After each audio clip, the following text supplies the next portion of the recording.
Welcome back to the Hardware Unboxed News Corner. Yes, no episode last week. Both Steve and I were busy with some Borderlands 3 coverage, but we're back for another episode this week. A few news stories to get through, a few rumors and leaks, as always, few updates. So yeah, let's get into it.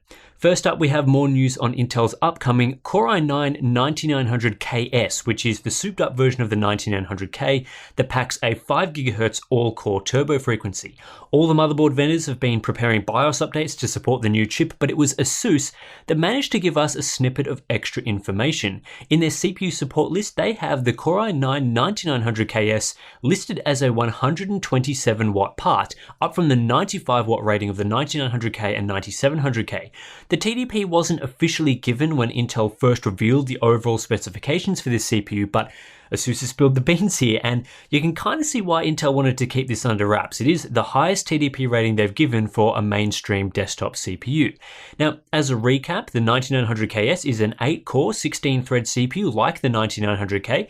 It keeps the 5.0 GHz single-core turbo, but also gives a 5 GHz all-core and bumps the base frequency up to 4 GHz. It's this 400 MHz bump to the base clocks that requires a higher TDP. The metric overall, it's a bit rubbish, and we've complained about it in the past, and it can be a bit confusing, but basically Intel guarantees the CPU will operate at no lower than the base clocks with heat output at the rated TDP. So for the 9900KS, to get that extra base clock frequency, Intel has had to raise what amounts to a cooler requirement for the CPU.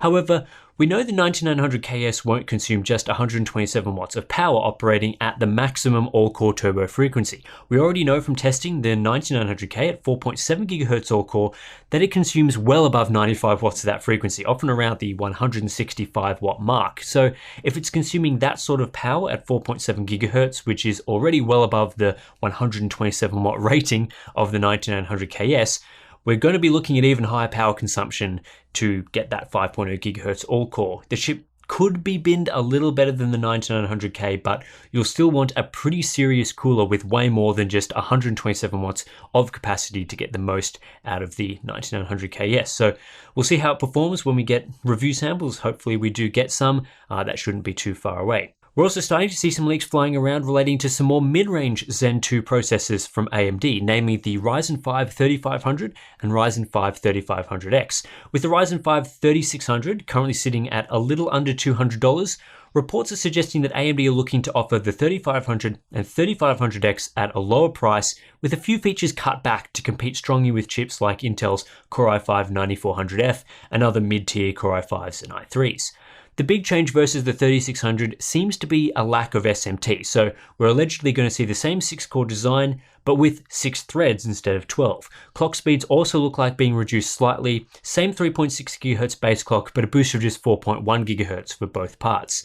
The difference between these two models, at least according to some of the retail listings we've seen, such as the new one from Chinese retailer JD.com, is that the X model, the 3500X, comes with 32 megabytes of level 3 cache, so that's the same as the 3600 line, while the 3500 gets 16 megabytes. The marketing materials that show benchmark compared to the 9400F, yeah, well, who knows how accurate those are, but all these specs and so on do seem to line up with what a few other leaks have been released over the past couple of weeks. The big remaining question is the price. JD.com have the 3500X priced at 1,099 Chinese yuan, which is around 155 US dollars, so this could be a $150 or $160 CPU, with the 3500 surely coming in maybe $30 cheaper if I had to guess. So that would be pretty competitive, having a decent $150 CPU and then something even a bit cheaper for those building more entry-level systems. We'll just have to wait and see how performance stacks up. We don't have any word on when we'll be getting review samples or when these products will be released or anything like that, but it definitely seems like AMD is gearing up for more mid-range Ryzen CPUs, which is always good to see. Time to talk about the AMD Ryzen 9 3950X launch, considering there's been a few rumors flying around about various release dates and supposed images. First up, let's tackle the Reddit image of the 3950X and its packaging. As Tom's Hardware says, basically these are images of a mock-up CPU and mock-up packaging, not a final chip, so nothing to get overly excited about there. We haven't really seen any 3950X chips floating around that are at least retail models at this stage. The second part concerns the launch date. Originally, we saw a retailer put up a date suggesting September 30th, which would be right at the end of AMD's September launch window they originally gave us in June. However, that Digitech listing now reports an unknown delivery date. At this point, we don't know the exact launch date for the Ryzen 9 3950X, which is a bit concerning if the CPU is supposed to launch on September 30th. You know, if we were planning to have a review up on that date, we'd probably have already been in talks to get samples or even have the samples in hand now. And, you know, I probably wouldn't be putting this section in News Corner because we'd be under NDA. Certainly would have been briefed because we would have been within the 2 weeks of launch, which is a fairly standard time frame to be talking about a review. But so far, we haven't heard much about firm launch dates or review timing, and we don't have samples in hand. Now, things can change quickly, and AMD may choose to rush the 3950X out on September 30th, and we'll be caught up in just a fun last-minute review process, but this lead-up is giving us the impression the CPU won't actually launch on September 30th and could even be delayed into October. We have heard that supply for this chip will be very limited at launch, could be quite hard to buy one, and it's already quite hard to get a hold of the 3900X, and we're hearing it'll be worse than that. And of course, AMD's been dealing with the whole boost clock saga, so it wouldn't surprise if the chip was delayed. I'd keep an eye out for an announcement or perhaps just a quiet slip past the September 30th date that has been floated around and has been widely discussed at the moment. Switching gears entirely to a different product segment, we have a few leaks and rumors surrounding Intel's new HEDT lineup, which is Cascade Lake X. These chips are scheduled for release in October, but they're still based on Intel's 14nm technology, so we're not expecting to see significant performance gains.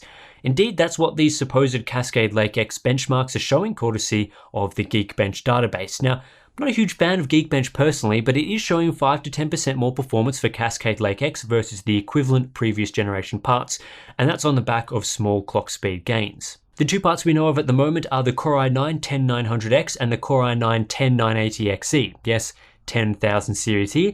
The 10900X is a 10-core part that succeeds the 9900X, while the 10980XE is the flagship 18-core part. Considering they're basically the same silicon with a few tweaks and higher clock speeds, we're still looking at LGA 2066 parts, possibly still compatible with X299 motherboards, depending on what Intel does there.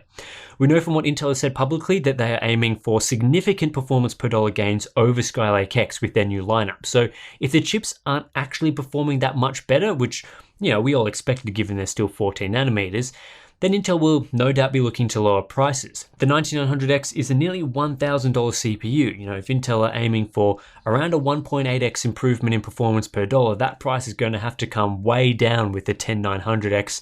It would have to be maybe $600 or less. Anyway, we don't have confirmation on prices or an exact launch date yet, other than it will be coming next month. A report from the ever unreliable DigiTimes is suggesting that TSMC are struggling to keep up with overwhelming demand for their 7nm node. Delivery lead times, which is the time between when you submit an order request and when it's fulfilled, that has reportedly increased from around 2 months to nearly 6 months, which is a 3 times increase since the launch of the node.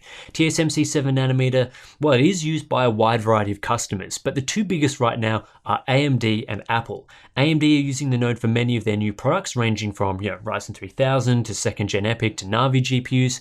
Apple, who's an even bigger customer, have used 7nm for their new A13 Bionic SoC that's found in the iPhone 11 series, which did just launch. So whether this means some products will be delayed, like any upcoming AMD products in particular, who knows? This could just be for new orders, which companies like AMD might file well in advance, but certainly there could be a supply crunch on 7nm for a little while.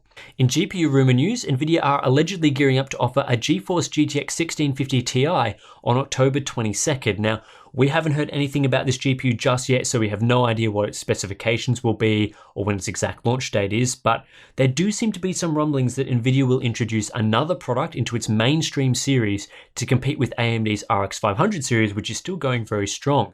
One rumor suggests the GTX 1650 Ti will be priced around $150 to $160, which is very similar to the current price of the GTX 1650. Will that mean a price cut for the GTX 1650, or maybe the rumored price is wrong? I mean, who really knows? But there isn't a whole lot of room to fit in another mainstream GPU into Nvidia's lineup, given we have the 1650 at $150, the 1660 at $220, and then the 1660 Ti at $280. But a price cut here would make the most sense. The GTX 1650 is about 10% slower than the RX 570, yet often costs $20 to $30 more. So cutting its price to around maybe say $120 and letting a faster 1650 Ti slot in at $150 would be a good decision on Nvidia's part, so we'll just have to wait and see what they do there. In more AMD news, the company has pushed out a flagship version of their 2nd gen Epyc Rome CPU called the Epyc 7H12. This is the same 64-core, 128-thread design as the Epyc 7742, but it pushes the base clock up to 2.6 GHz with a boost of 3.3 GHz.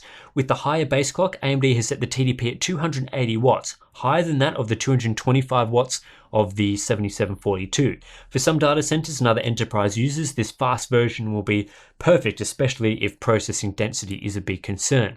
AMD are only marketing the 7H12 to customers that are liquid cooling their CPUs, although the chip will still have general availability, so some server builders could just choose to ignore that.